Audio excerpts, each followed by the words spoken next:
Hai, Assalamualaikum. Apa khabar korang semua?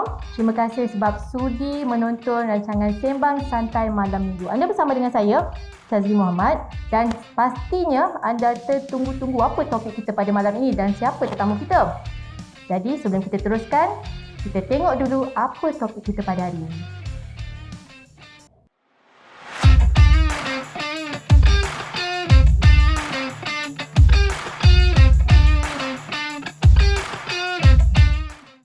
Ya, jadi itulah topik yang kita akan bincangkan pada malam ini. Jadi doktor, terima kasih sebab sudi hadir ke Sembang Santai. Dr. Inta merupakan salah seorang pegawai perubatan di klinik kesihatan. Okey, doktor, selamat berpuasa. Selamat berpuasa ni, Ramadan Karim. Doktor puasa tak hari ni? Alhamdulillah, masih berpuasa. Alhamdulillah. Okey, sesuailah dengan topik kita pada hari ini, berpuasa. Jadi pada pandangan doktor, dari segi saintifik, puasa tu apa kebaikan berpuasa mengikut saintifik pada pandangan doktor? Okey, bismillahirrahmanirrahim. Allahumma salli ala sayyidina Muhammad. Kalau kita nak cakap pasal puasa ni kan, berpuasa, dia sebenarnya satu topik yang sangat besar. Malahan kajian tentang berpuasa, maksudnya kajian saintifik, dah dijalankan berpuluh-puluh tahun, dah nak hampir 100 tahun dah. Dia ketara lepas Perang Dunia Kedua. So, bila kajian ini dilakukan, sebenarnya macam tak habis-habis. Sebab apa? Setiap tahun kajian dilakukan, akan ada penemuan baru. So, nak katanya puasa ni sangat-sangat amazing lah. And it's very magical. Okay, secara generally, scientifically, bila kita berpuasa, dekat Malaysia ni kita akan berpuasa lebih kurang daripada pukul 6 pagi sampai 7.30 malam kan. Betul. So dalam 12 hingga 14 jam macam tu. Itu kat Malaysia. Kalau kat luar negara lebih lagi, ada yang sampai 18 jam. Betul. Apa yang akan terjadi dekat badan kita bila kita berpuasa lebih daripada 12 jam? Bila badan kita mencapai satu state berpuasa lebih daripada 12 jam, badan kita akan menghasilkan satu hormon yang dipanggil growth hormone. Growth hormone. Yes, growth hormone atau dalam bahasa Melayunya hormon pembesaran. Hormon pembesaran. Okay. So, hormon ni, apa kelebihan hormon ni? Hormon ni sebenarnya kita panggil anti-aging hormone. Anti-aging hormone. Yes. Maksudnya anti penuaan. Betul. Siapa nak awet muda, memang kita amalkan berpuasa. Maksudnya siapa nak selalu nampak muda, kena puasa lah. Betul? Itu rahsia awet muda. Okey, growth hormone ni apa lagi kebaikan dia? Dia menggalakkan sel renewal. Pertumbuhan tisu-tisu baru. So, siapa yang ada sakit sendi tu apa semua, bila dia berpuasa, growth hormone ni akan dihasilkan. Dia punya sakit dekat sendi tu sebenarnya akan berkurangan. Okey, bukan itu sahaja. Inflammation, keradangan dalam badan akan berkurang. And then happy hormone akan meningkat. Gula dalam darah akan berkurang. And then antioxidant. Biasa kita ingat antioxidant ni kita dapat daripada luar je kan? Betul-betul, daripada makanan apa semua kan. Orang selalu fokus kat situ. Betul. Padahal kalau kita berpuasa, automatik badan kita akan hasilkan antioxidant. Yes. Maksudnya memang banyak sangat kebaikan berpuasa ni. Maksudnya tak ada keburukan langsung lah. Setiap penemuan, kebaikan je yang kita jumpa. Yes, betul. Dan selalunya untuk berbuka dan juga berpuasa, banyak mana sebenarnya makanan yang kita perlu ambil. Kadang-kadang especially time berbuka, betul tak? Time berbuka, time tu lah kalau kita pergi pasar Ramadan tu, tengok daripada sana sampai hujung sana, time tu semualah kita rasa nak beli, betul tak? Jadi betul. boleh tak doktor cerita sikit berapa banyak kita nak makan waktu berbuka dan juga waktu bersahur tu? Okey. Mungkin ramai yang akan kecewa dengan jawapan saya bila saya cakap berapa banyak yang kita perlu makan waktu berbuka. Okey. Sebenarnya kita ambil contoh Rasulullah lah dulu sallallahu alaihi wasallam. Dia berbuka dengan apa? Baginda berbuka dengan apa ni? Dengan kurma. Dengan kurma kan? Bila masuk waktu berbuka, baginda segerakan berbuka. Betul. Dia berbuka dengan kurma dulu. Lepas tu baginda Rasulullah SAW dia pergi solat dulu. Betul. Solat maghrib dulu. Lepas solat, barulah baginda makan yang betul-betul. Kenapa tak berbuka, bila kita berbuka tu kita tak makan je terus banyak-banyak? Takut jadi malas. Betul tak? Betul. Actually, bila kita fikir balik kan, bila kita tengok dia punya kajian saintifik, it's really amazing. Sebab apa? Bila kita berbuka, kita dah lapar ni kan? Lepas tu kita nak makan. Of course, kita nak makan banyak-banyak kan? Tapi kita makan kurma je dulu.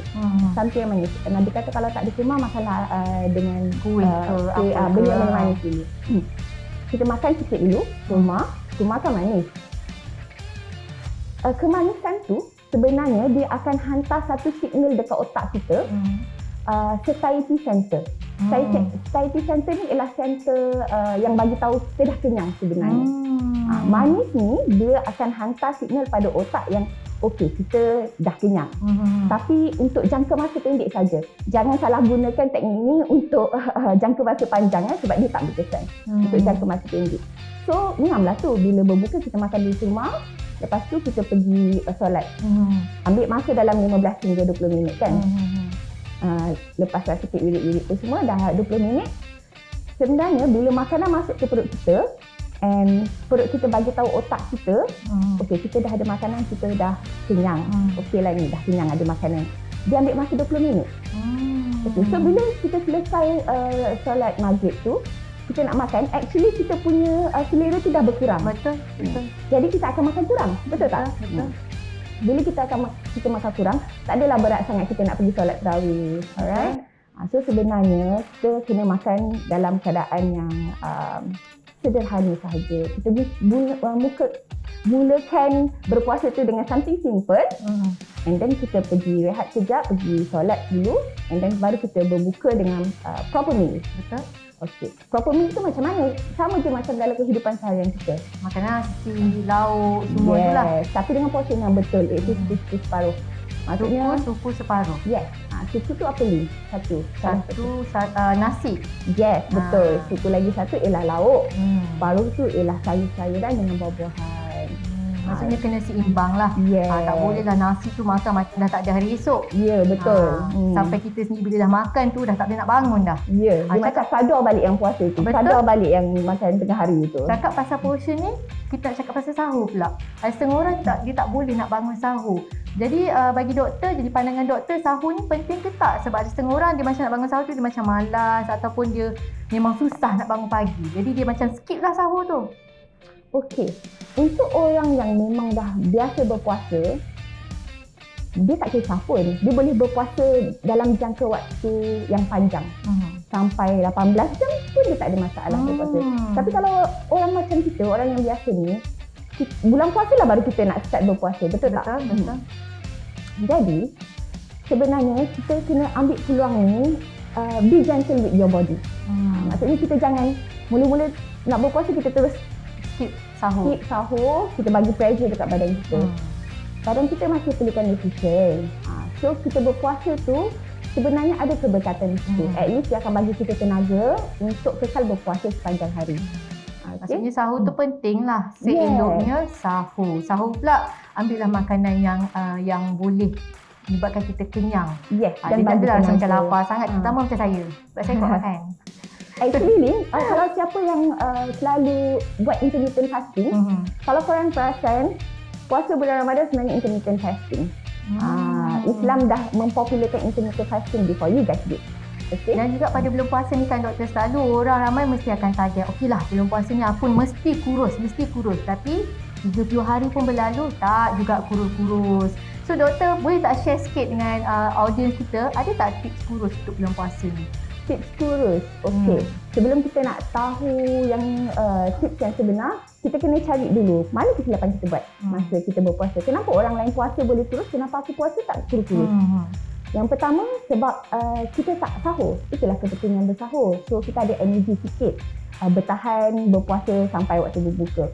Untuk orang yang tak bersahur, badan dia dah tak ada makanan, perut dia tak ada makanan untuk jangka waktu yang lama. Betul. Bila sampai nak berbuka, dia akan rasa semua nak makan. Ya. Semua nak makan. Semua dia nak makan. Dekat bazar Ramadan tu setiap satu stall dia akan singgah beli kan. Betul. So dia akan makan dengan banyak, dengan amount yang banyak. Bila dia makan dengan amount yang banyak, insulin dalam badan akan tinggi. Sebab dia nak cover gula dekat dalam badan kita tu. Betul. Bila insulin tinggi, kadang-kadang makanan tu dah habis dah pun, kita digest, tapi insulin masih ada. Bila insulin masih tinggi, kita akan rasa lapar balik. Ini kita panggil hunger pang. So bila kita lapar balik, kita akan makan lagi. Kita akan makan banyak balik. So that's why kita perlu bersahur. And then bila berbuka tu kita makan dengan proper meal. Alright. dia menjadi kesalahan orang yang kadang-kadang dia berpuasa tapi berat dia statik atau bertambah bila dia tak bersahur, and then bila dia berbuka dia makan banyak, lepas tu moreh pun dia tak nak tinggal juga, lepas moreh dia tidur, kalori tu tak digunakan, memang betul-betul jadi lemak lah cerita dia kan. Betul. Dan ada juga satu soalan yang saya nak tanya, sebab saya ada masalah gastrik dan pastinya dekat luar sana pun ada juga masalah yang gastrik. Selalunya orang yang berpuasa ni kalau yang ada gastrik ni berpuasa ni macam sedikit sulit. Maksudnya senang kita rasa masuk angin dan sebagainya. Mungkin doktor boleh share tips untuk mengelakkan daripada kena gastrik waktu bulan puasa. Contoh macam suplemen ke, pemakanan ke yang kita kena elak pada bulan puasa. Okey. Untuk orang yang ada masalah gastrik, betul, saya selalu juga dapat soalan macam ni. Kita dah tahu kan bulan Ramadan bila. Daripada tahun lepas lagi kita dah tahu. Okey, tahun 2022 bulan Ramadan bulan 4. So kita dah kena start prepare. Satu, kita kena buat latihan lah. Mungkin kita boleh start dengan intermittent fasting. Okey, kita start dengan intermittent fasting. Lepas tu kita puasa sunat Isnin Khamis ke. Kita biasakan perut kita. And then make sure bersahur, jangan lupa sahur. Lepas tu kurangkan carbs, karbohidrat. Makan makanan yang boleh tahan lama dalam perut kita. Lebihkan sayur, veggie, vegetable, fruit semua tu. And then kalau memang case yang agak teruk, masa sahur tu boleh je ambil ubat gastrik. Yang warna putih tu. Ya, betul. Ada macam-macam jenis. Ubat putih tu macam Gaviscon tu salah satunya lah. Itu paling senang nak dapat. Okey doktor, sebenarnya kita ada lagi soalan-soalan yang lain yang kita nak tanya. Tapi sebelum kita teruskan, kita berehat seketika.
Okey, kembali semula kita dalam rancangan Sembang Santai Malam Minggu.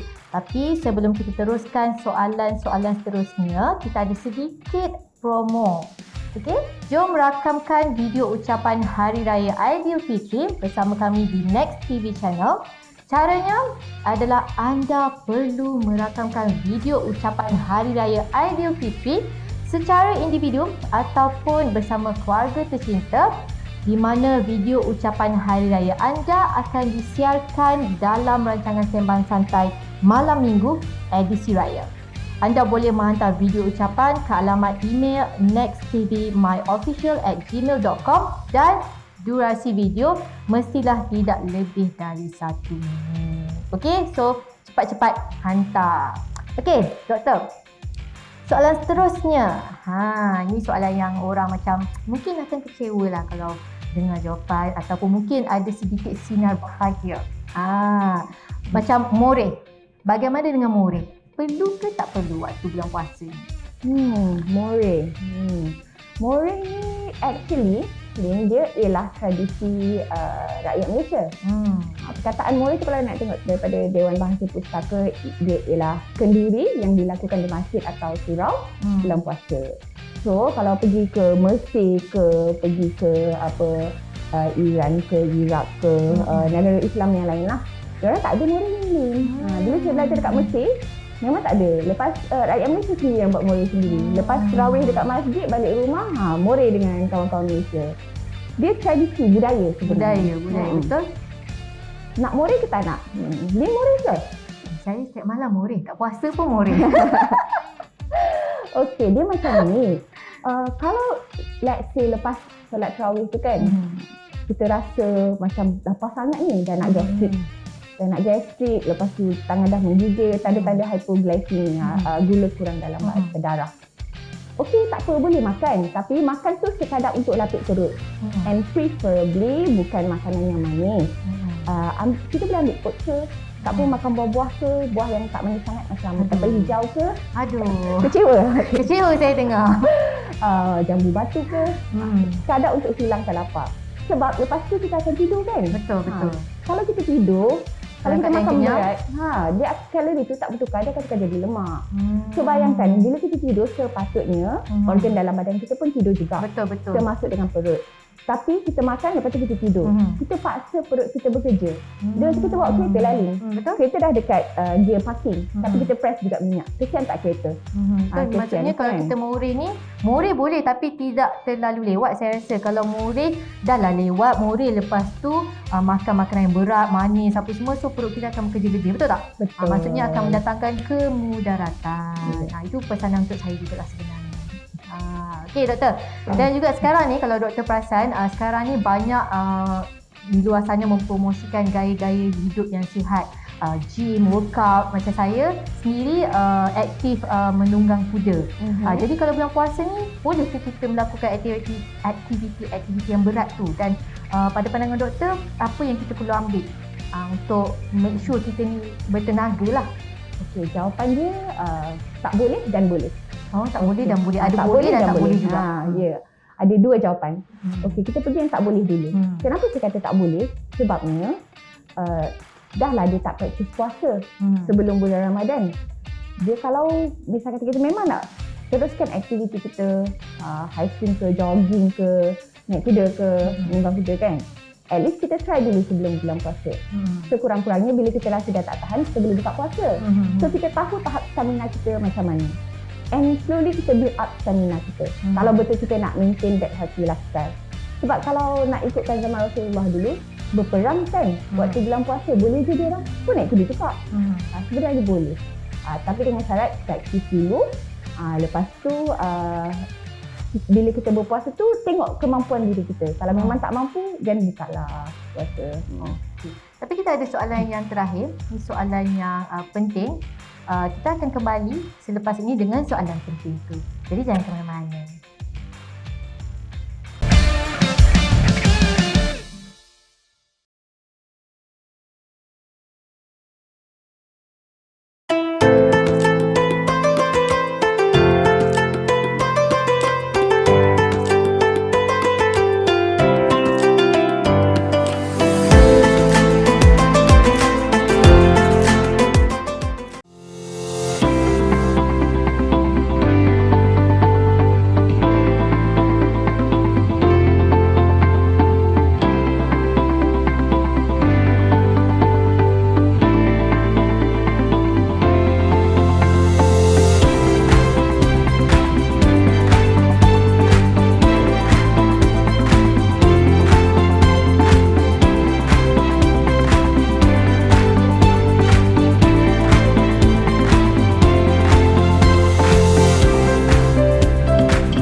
Baik, bersua kembali dalam rancangan Sembang Santai Malam Minggu. Masih lagi dalam topik yang sama. Okey, soalan seterusnya doktor, kita nak tanya soalan yang sedikit famous dan di kalangan rakyat Malaysia. Untuk pesakit seperti darah tinggi, kencing manis, menjelang puasa ni, ada pesanan tak untuk mereka-mereka yang menghidapi penyakit ni? Sebab macam kita semua tahu, dua penyakit ni penyakit yang famous, betul tak? Betul. Okey, memang rakyat Malaysia kebanyakannya memang ada penyakit darah tinggi dan kencing manis. Senang je, darah tinggi biasanya tak ada masalah sangat. In fact, bila berpuasa dia punya tekanan darah tu akan menjadi lebih cantik. Yang untuk darah kencing manis ni agak problem sikit. Actually bukan problem.